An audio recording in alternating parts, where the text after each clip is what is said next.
Hello and welcome back to Ask the Accountant podcast Pitstop at Accountex London 2025. Thought we would... Does Lizzie not do the sound effects?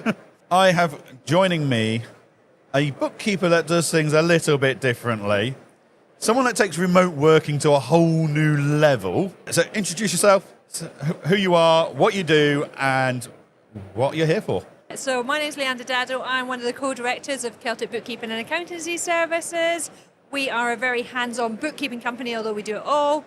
I am here at Accountex to learn more about becoming a better manager and leading a team as we go through a massive stage of growth.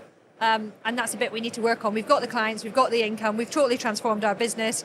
And so we need to build a team. So I'm actually here looking at personal coaching opportunities and stuff like that. Fantastic. I'll be honest, that's a fresh air. Like, a lot of bookkeepers you speak to, like, that's just me, I'm quite happy. And it's like, to get bigger though, we need more than bookkeeping or accounting qualifications. We need to understand leadership and management, which is a bit of a pet project of mine. I love leadership and management. So it's great for people to be recognizing that to get a bigger and better business, we need bigger, better managers and leaders. I think the industry is changing, and in actual fact, there's a lot more bookkeepers and accountants coming through that are starting to grow teams.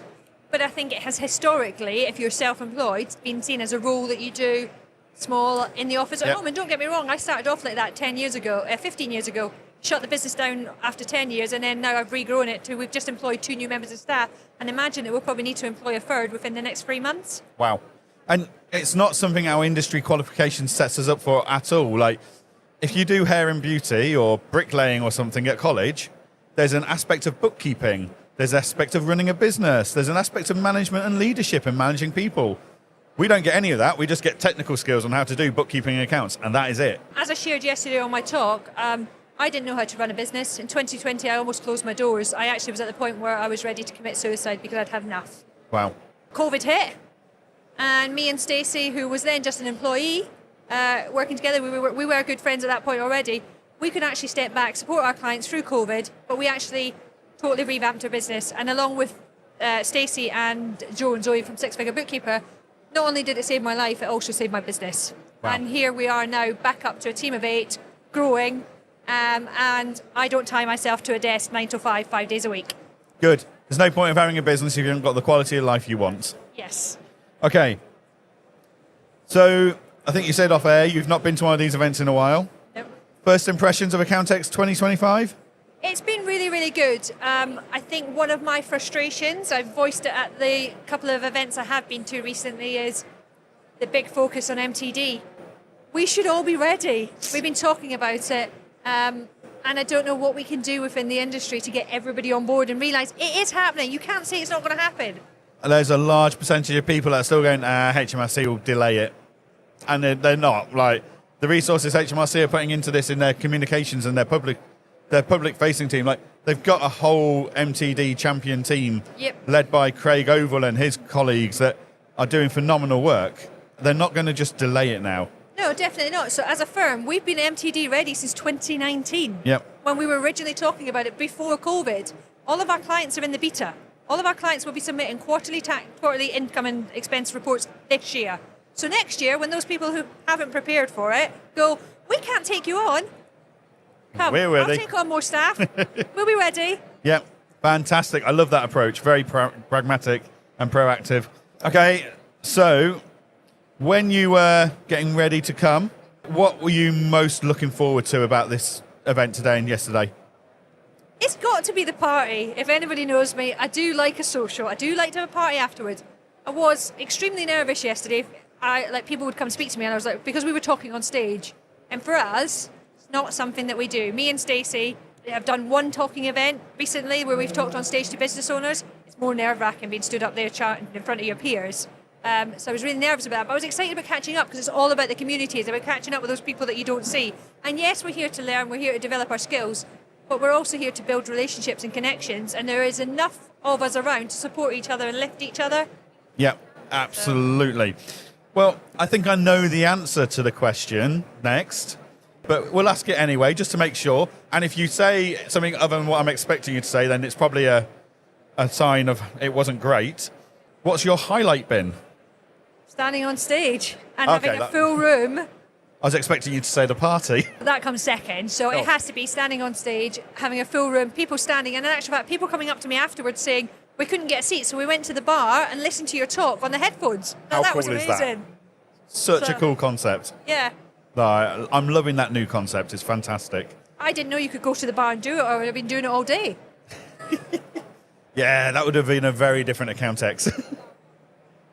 Okay, so you come to these events, lots going on, Yes. lots of speakers, 12 huge theatres with speakers all day, and that's not including all the theatres on all the software stands. How do you make sure you're coming here and you're taking value and taking action from these events? So I normally try to pick 2 or 3 things that I actually definitely, these are my must-sees. I have to go and see these, non-negotiables. Yep. And it's normally about something or a pain point that I've got at that moment in time.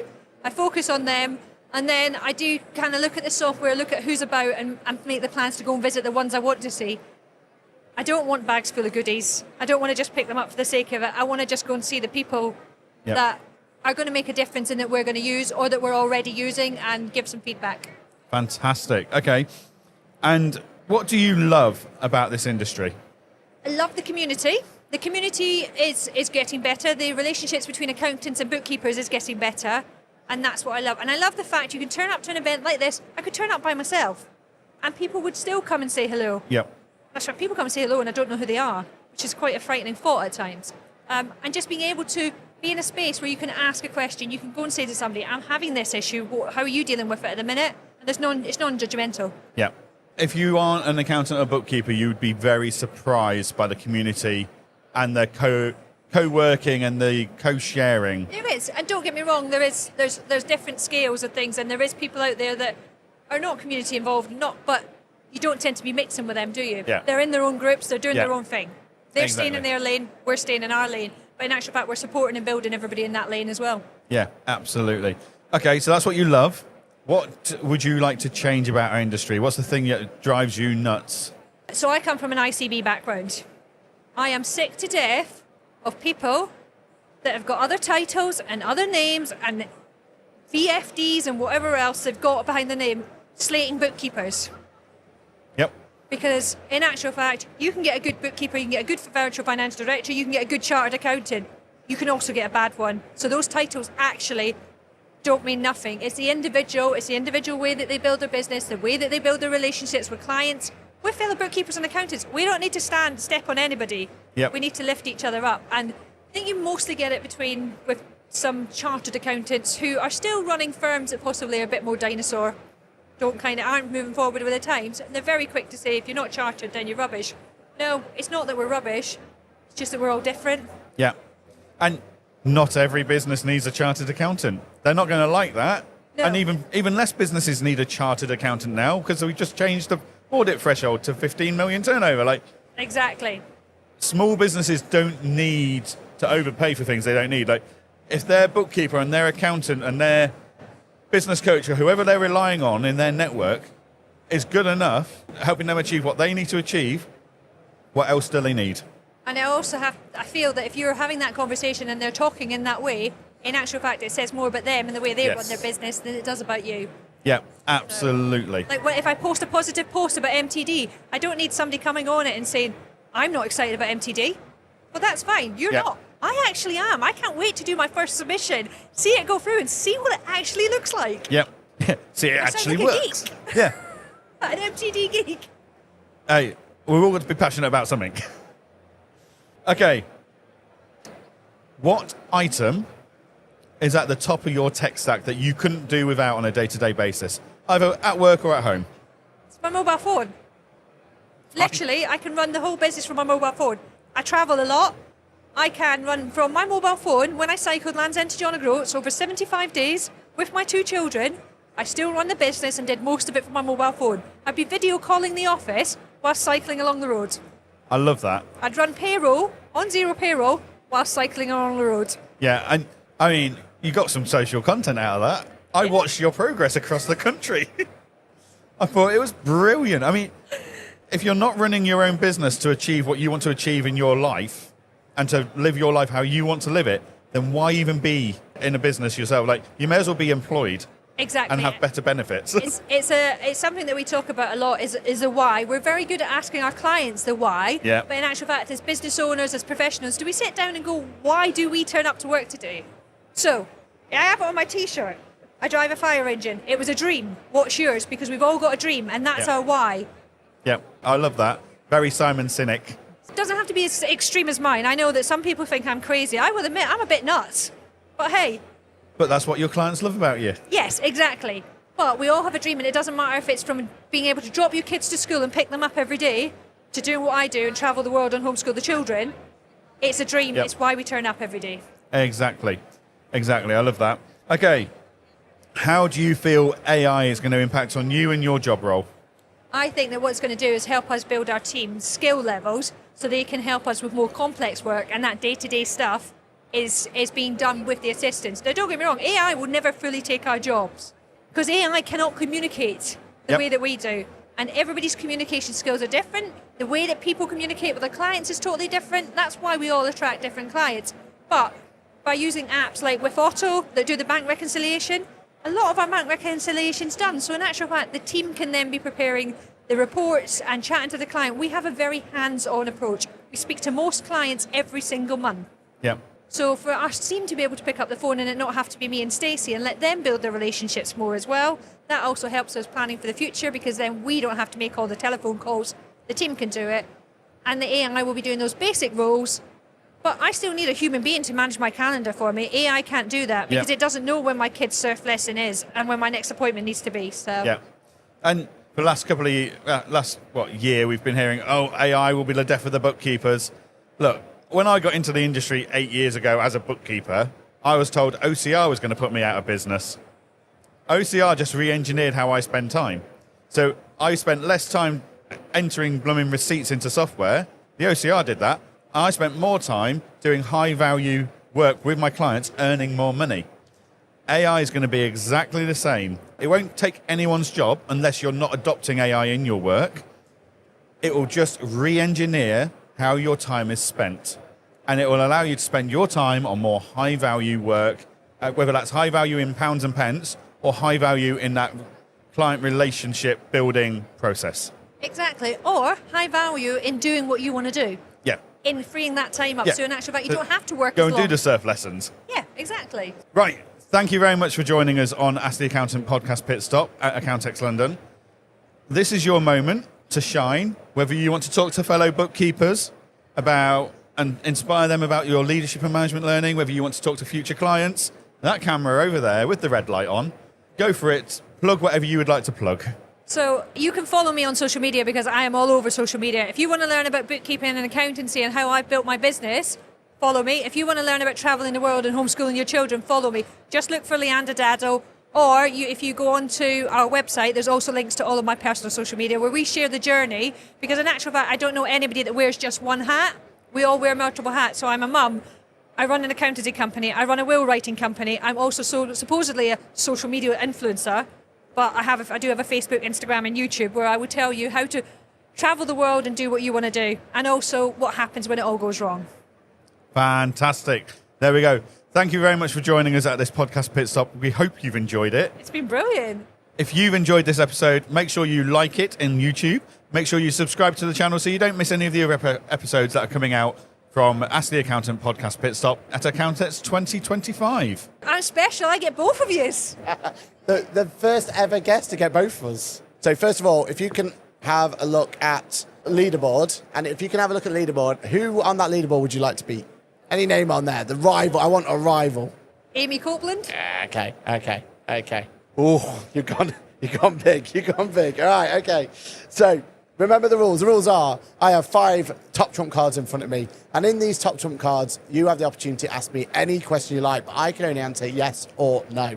You're allowed to skip at any point in time, but that's a 1-minute penalty. So, good luck with it. You can ask me a question in 3, 2, 1. Ask me some silly questions. Is it a person? Yes. Is it male? No. Do they run a practice? No. Do they coach? No, but it's not. It's a rough one. But they definitely don't coach, but they definitely Do they support. run a support group? Very much a support group. They definitely run a support. Is it Zoe Whitman? It's more of a support group. It's a level above that. Do they run a governing body? Yes. Is it Ami Copeland? Yes. Is it male or female? Is it male? No. Is it female? Yes. Yes. So it's a person. Are they a bookkeeper? Yes. Have they been on your show? Of course they've been on your show. That's a stupid question, isn't it? They have. They got a top trump card for it. Would I know them? No, 100%. Libby Walker? No. Joe Wood? No. Are they part of 6FB? Not that I'm aware. She may have been a member. Jodie Parsons? In fact, I would have thought she might be a member at some point. Pass. Are you sure? Yeah. You're sure? Kirsty. Okay, next one. Is it a governing body? No. Is it an event? Yes. Is it Accountex? No. Is it Fab? No. Is it DAS? No. Is it client engager? Engager? No. Technically, it's connected to another event. It's connected to all of them. To another event. It's like the after party of an event. I should know that one going to all the parties, shouldn't I? ZeroCon? No. Would I put a ZeroCon card on? But carry on. That's not getting through. Pass. No, don't pass it. Go on, you've got this. I promise. It's very prestigious. Oh, the Luca Awards. Yes. I didn't get one of them. Is it a person? Yes. Male? No. Are they a bookkeeper? They were, yeah. Do they run a support group? Yes. Is it Zoe Whitman? No. Joe Wood? Yes. Final one. Is it software? No. Is it an event? No. Is it a bookkeeper? Yes. Male or female? I can't answer that. Is it a male? I'm No, crap. it's not a male. So it's another female. There's lots of us, isn't there? Yeah. Are they here this week today? Yeah, 100%, yeah. Is it Steph. Steph? Yeah. Well done. With one skip means you had 3 minutes and 56. That means you beat Ami Copeland. You would have been in our original one around fourth. I don't think it'll be fourth by the end of today. I'll be honest with you. We've got more to add, but very well done. I would imagine you're probably top 10. Top 10, so you can't I'm complain. happy with that. Can't complain that. Yeah. Well done. Thank you for playing our silly little game, and Thank you for hopefully you having enjoy me. the rest of the show. We will. Thank you. Thanks.